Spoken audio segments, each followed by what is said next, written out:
And now we gonna focus on other forms of primitive violence that doesn't get talked about. More importantly, all of the drugging that goes on in the entertainment industry so they can lose their impulses and go control somebody sexually like the fucking creeps they are. Now that is the shit I find crazy because there's no white fatigue, there's no entertainment fatigue, there's no money fatigue for that, even when it affects your kids. And now you got shit like Roblox feeding propaganda directly to your kids. Nobody gets tired of this industry fatigue. Nobody ever gets industry fatigue. Y'all love that shit. Y'all love to complain about it too. So please stop complaining about black fatigue when you're actually mistaking it for industry fatigue, but you don't have the balls to complain about what you got a problem with.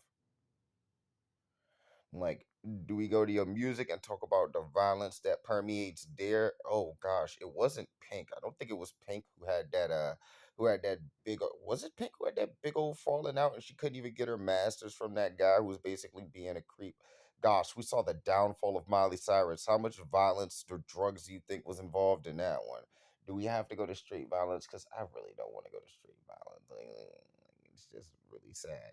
But if you want to take a celebrity that's involved in any form of the entertainment industry, and let's talk about violence, we could talk about how Mike Glover had to defend himself from his wife. But most people didn't instantaneously just say that. Most people thought that, oh, he shouldn't have been dating a baddie bitch. I'm getting sick and tired of having to have discourse with people that pick and choose when something is because of culture, a culture that they don't understand. They have no genetic predisposition of being able to interpret, and they've never took a day out of their life to study.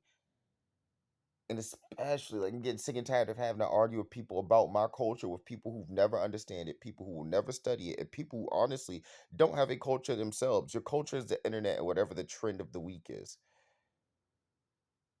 You know what's crazy? That's Roger Jackson's too. That's actually why he was in the ring attacking. So before you try to blame black people for quitting Rampage Jackson, only growing up in the hood for like the first part of his life, moving around white people, and then becoming violent and crazy as opposed to just violent. Yeah. Or should I say rich white people, rich entertainment people. It really seems to have more to do with money. Please, before you try to lump every black person in there as violent, just realize you never will actually champion our scientists, our leaders in the STEM field, our leaders in any field, environmentalism, globalism, foreign politics. You just don't care about us there. You only care about what the TV shows you. So your opinion really is fucking moot. But then again, all you do is follow trends. So how can anybody take you seriously?